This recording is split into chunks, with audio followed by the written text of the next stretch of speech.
Welcome back to the Japan Archives. We are on episode number 94, and today we are going to have our first cup of tea. So, before we begin, how are you doing today? I'm pretty good, all things considered. It's been a very busy week, but I am motivated and moving along on all my stuff as usual. How about you? Well, I saw the first plums are Oh, starting to bloom.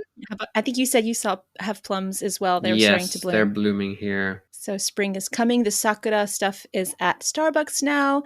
Also, speaking of tea, at Kaldi, the sakura cherry blossom tea, and they have hojicha, and it is delightful. I'll have to So give it a try. recommend. Yeah, it's cherry blossom flavored. Everything is now going to start popping up because spring is coming. It is, it's almost here already.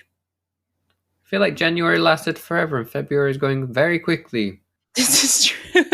January was 5 months long. Yes, it was. February's a week. Yeah. So, with the pleasantries thus dispensed, is that the correct word? I don't know. It We're going to sounds go correct with it. to me. We're going into tea today, so dispensing, dispersed, lots of different tea terms are probably going to pop up as the first time I've sat in the hosting chair for, I don't know, it's been a while. So, I guess I'm going to start and just say, Thomas, do you know, or what can you tell me about the origins of tea? Any country is okay. I mean, as far as I can remember, English tea originally came from India when we went out there. Japanese tea, I assume, does come. They picked it up from Chinese culture, probably. I feel that that was an influence from there. Of course, Japan is known for its matcha and its green tea. They have lots of tea schools, lots of tea ceremonies. A lot of temples as well will offer a small green tea with a little snack when you go visit. But yes, I know that there's different tea schools and each of them have slightly different ceremonies when it comes to making the matcha. I know some, when they make it, the tea has to like be bubbly and frothy, whereas other schools are like, no, that's not what we want. It has to be like smooth and silky. So that's a quick overview on some of the stuff I know about it. Ooh, excellent. I really like where you went. We're not going to go that deep today Okay. because that is going to be one of our we're going to have many cups of tea instead of calling this, the first, it's going to be the cups of tea series. So this is our first cup. I'm going to pull from a history book I found from 1903. Right. Nice. And how we're starting our research, or I'm starting because I'm sure you're going to pick up many cups of tea along the way, because like you've already gone into the different tea styles, and that might be your cup of tea to talk about later. There's going to be puns if I'm hosting. Just Of roll with it, course, you I guys. Roll welcome with it. it. I welcome it. The book is from 1903. So I also want to do a disclaimer that I am using a historical reference from 1903. Therefore, language, terminology, cultural sensitivity is based back in this time frame. So I am reading from it. I am not paraphrasing it because it's on Project Gutenberg. You can also look it up yourself. We'll have the links in the show notes. This book is called The Little Tea Book. Oh, okay. So this goes into the origins of tea as they thus knew from 1903.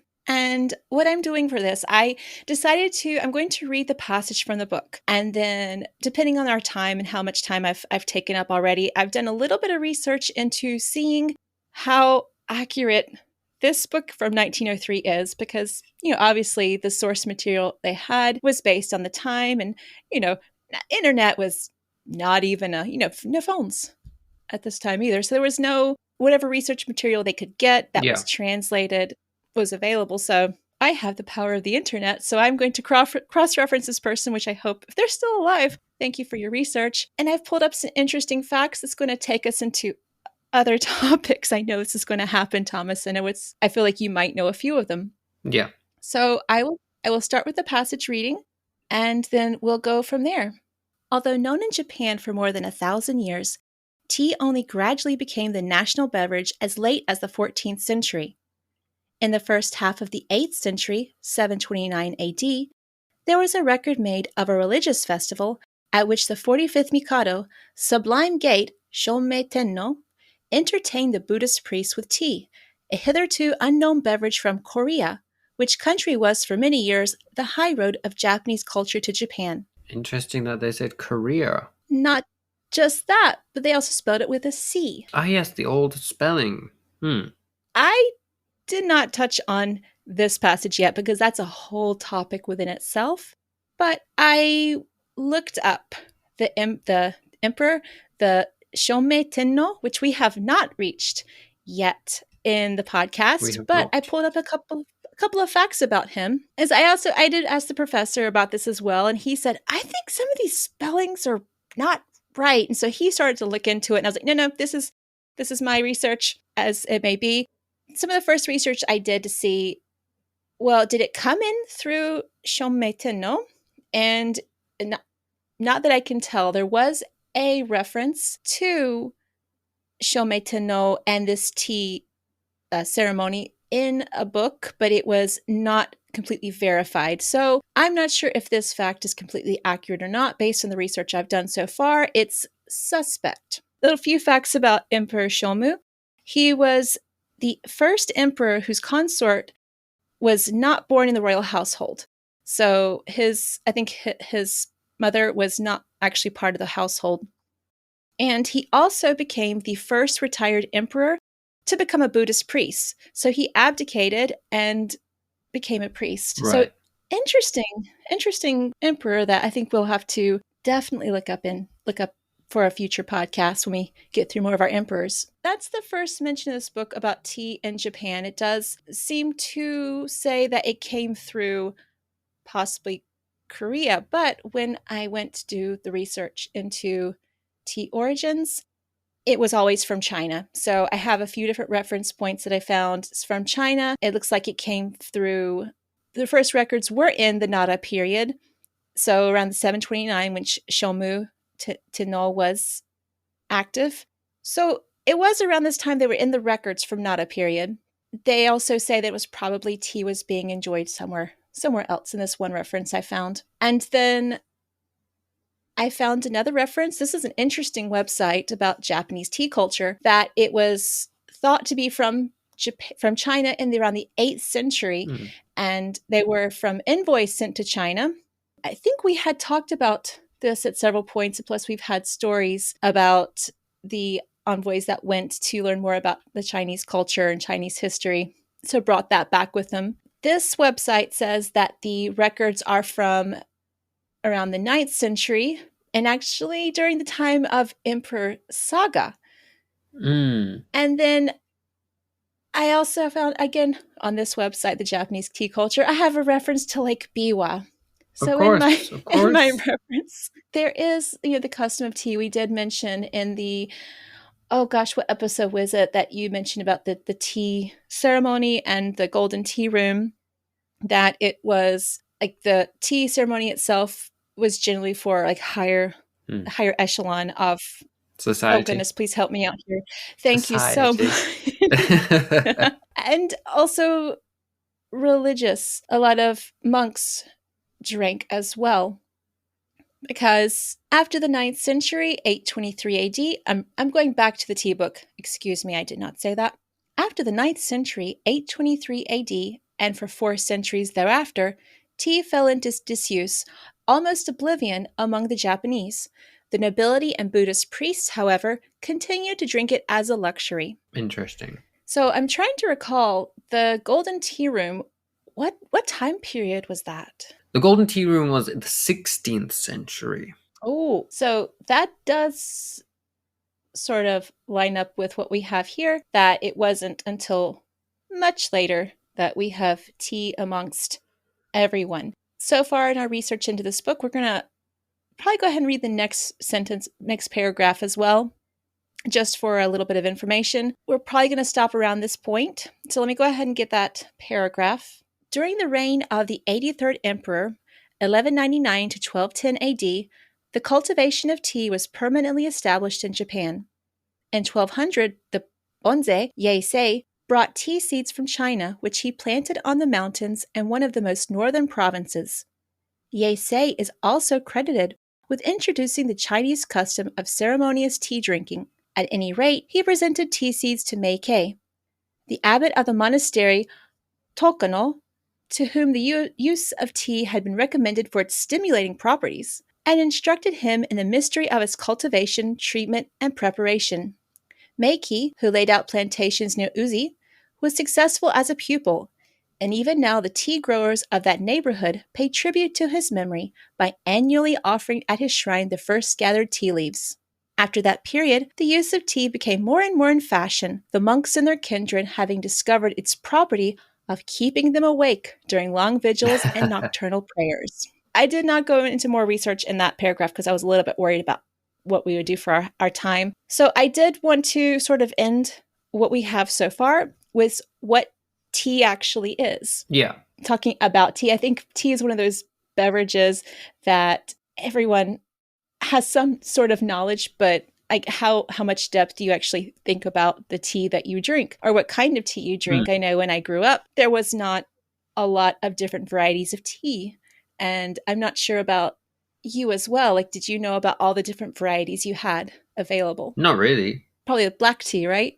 Yeah, it was just black tea and that was it. So tea comes from the plant Camellia sinensis, and it is a shrub that is native to East Asia. So tea itself did originate from here, from, I guess, China is probably what I can see, the recognized origin of tea itself. The tea plants that you pluck the leaves, and depending on sometimes I think where you pluck and how early you pluck can change whether you have, white tea, I think green tea and black tea, and the different sort of curing and that you have. There are some that are cured, there are some that are not cured. You have ground tea. You usually do just like the leaves itself. As far as I know, I should have gone to ask about the stems, but I know the leaves are sometimes cured. There is, of course, herbal tea, which is a type of tea, but it's not tea in the sense of it comes from this one plant. Now we could go into more depth and breadth about tea, but the most common tea here is green tea. Green tea is also the least processed type of tea versus like the black tea. And like you mentioned, you have like whole leaf tea or matcha, which is the ground plant itself. So it's the same plant, it's just processed differently to become matcha. Yeah, matcha itself is, I think, a specially grown type of tea. So it's the same plant, but they're shade grown. So they are not grown directly in the sunlight. They're grown in the shade. So it changes their flavor. It also changes their composition to get more theanine and caffeine. So it's actually a stronger tea because it's grown in the shade. Interesting. Matcha that you get the ceremony. Maybe there's a reason why. I know the last time I did tea ceremony, it was a very, very small amount of tea that you had. You did not get a large cup. It was a very tiny. Because it's full of the caffeine, so you don't need as much. They're also steamed as well. So shade grown, steamed, and dried and ground. That's fascinating. I didn't know that. And we also got high-grade matcha uses a special millstone. This is the next cup of tea that we will consume. We will talk about different types of green tea. Okay. So today we're not going to touch on that because as I'm going through this one article, we got sencha. And I had mentioned hojicha, which is also a type of green tea, but it's roasted to contain less caffeine. And we get maicha, which is roasted rice green tea, which I know you've told me before that you've gotten the bottles here that they have available, that you like that one, I think. Genmaicha? I don't remember. So when we go to our next cup of tea where we talk about the different types of green tea. We'll have to have like all of them out before us and we can do a taste test. That would be phenomenal. What types of tea have you drank here? Matcha, hojicha, green tea, mugicha, but that's not really tea because it comes from wheat. That's probably about it for Japanese teas. Do you brew your own green tea at home? Oh, I also had some weird salty lychee tea once, and it was a mistake. Oh, I think I know what you're talking about. Oh goodness, that's ringing some bells. Not the bells of Midera, but it's ringing some bells. So do you brew green tea at home? We have the loose leaf and as well as the matcha. So we do both. We will go more into tea, but as a general knowledge topic, Is there a difference between, I'm going to challenge you, is there a difference between brewing black tea and green tea? I feel like a Brewing. quiz master here. Yeah. I mean, at the very least, for green tea, the water should only be 80 degrees. Black tea can be higher, 100 degrees, like the boiling temperature is fine. But for green tea or matcha, it does burn the tea and change the flavor. I do know that. What about length of steep time? Which, let me ask you, as a I consider you my tea senpai because Oh you no. have your black tea because you drink much more tea than I do. I like tea, but I think it's part of your makeup now, as it were. Mm. Like, how long do you brew black tea versus brewing green tea? And how long do you brew your black tea for? If I'm making black tea, normally steep it not too long, 20 Mm, seconds max, maybe, because it gets very strong very quickly and then it turns very bitter. mhm. Green tea, you can leave it up to 2 minutes because it doesn't. I feel like for green tea, at least from my experience, the taste doesn't turn bitter eventually. It just gets stronger and stronger. So it's how strong do you want the taste? Whereas with black tea, it's like you need to stop before it becomes bitter. So green tea, a minute and a half to 2 minutes. Steeping is normally good, I feel. This is when I have to do the disclaimer that in my current situation in life, I have to use tea bags for lots of things, and I have some green tea bags, and I'm going to say what's written on my tea bags. I'm not going to. I'm just This is just a statement for my tea bags. For my green tea bag, it's 30 seconds to steep, and my black tea is 2 minutes. That's the instructions on The the complete tea opposite itself. of what I've just said.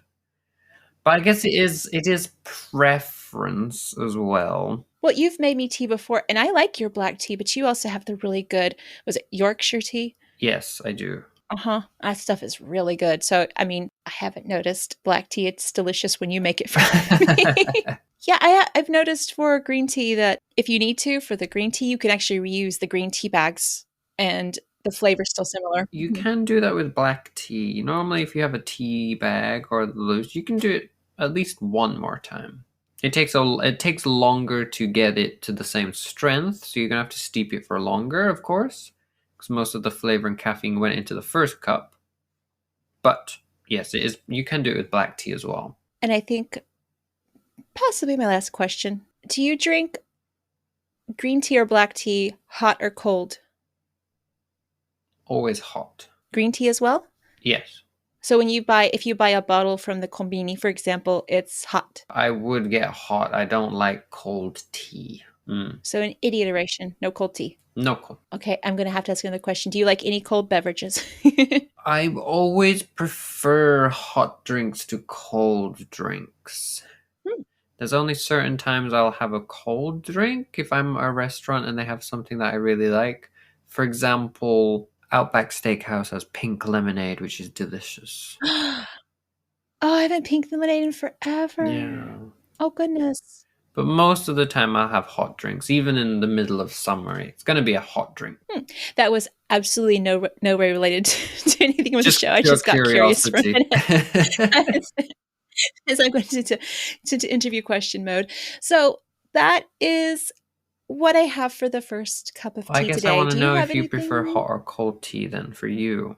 What's the preference and the why? Oh goodness, you gotta flip it back up. I wasn't expecting to flip it back. I grew up in a iced tea culture. Right. So I prefer certain black teas hot and some black teas I like cold. Green tea, I like both. I have had lots and lots of different green teas. I have had like sencha, gemacha, matcha.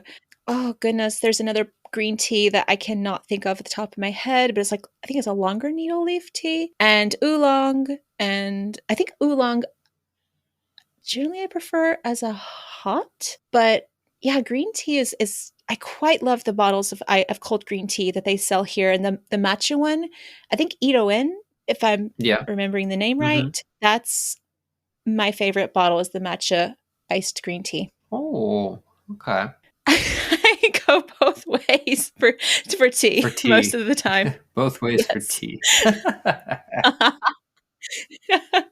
I I'm so sidetracked and I've lost it now because I've done all of this and I'm still not the hosting chair is kind of a strange fit right now. But anything else to add or questions or anything I might have missed or what we might talk about next time we talk about tea? No, it was a very nice general introduction. It was interesting to hear that all of those potential origins, which have kind of been disproven already, didn't really come from Korea. The idea of Shomu having that first cup of tea has never been verified. So it's very interesting to see that a lot of the origins have been debunked in a way. That's why I love reading old history books just to see what people thought back then when they didn't have all the information, or sometimes we still don't have all the information now, but they had less information than us, but they still managed to bring together everything that was available at the time in a pre-internet and digitized world as well, which is very interesting. Like from 1903, how was this person getting information about Japan all at the other side of the world? And in theory, it wasn't that wrong. Korea isn't too far from China after all, and we do know Korea had big ties to Japan. And the Shomu thing might not have been proven even to this date, but there's still theories about it happening. And this person, all the way back in 1903, managed to find this information without the internet. That is true. Now I want to look into the author of this book. I should. Who was I the didn't author? think about looking into him. The author was Arthur Gray. The author's name is Arthur. Arthur. Oh, Arthur. Sorry. I misheard. Arthur probably Gray. I misspoke. Mm. I also got distracted. The picture because it's. I think this is a British book, which makes a lot of sense. Yeah. Oh wait, no, this is published from New York Baker and Baker and Taylor. Oh goodness. You know it? Wow. I know Baker and Taylor as a publishing company. I did not realize that they were. I wonder how old Baker and. Oh goodness! See, now we're going way off into different history. That's interesting. Not. So the book itself, I would read it. It's got some poems as well. I almost had you read a poem from today, just about tea. But it's a fun little book. Oh, we also have tea terms in Japanese, which I will. Oh, that might be for the next time when I talk about different teas. I will see what the comparison is. Well, thank you for the small historical introductions of tea and the thoughts from 1903. That was very interesting. You are so very welcome. And I'm glad we finally got to start this next chapter of history. Definitely. So I guess I'm going to close up today. Okay. I'm not really good at signing off, so let's just give it a shot. So thank you everyone so much for joining us today. We hope that you enjoyed starting to look into tea and origins and different types of tea. And we're going to come back with you next week, or not next week, excuse me, next episode with, do we have our topic next time? Well, I was going to ask you, are you going to continue in on the tea, or is it something we'll come back to later? Oh, well, if you would like to, we can keep on with tea and talk about different types and then maybe even start going into a little bit of tea ceremony. I like the sound of that. Yeah. All right. That will be for next time. All right. That's going to do it for me today. How about you, Thomas? That's everything from me. So we'll catch you in the next episode. Matane. Okay, matane.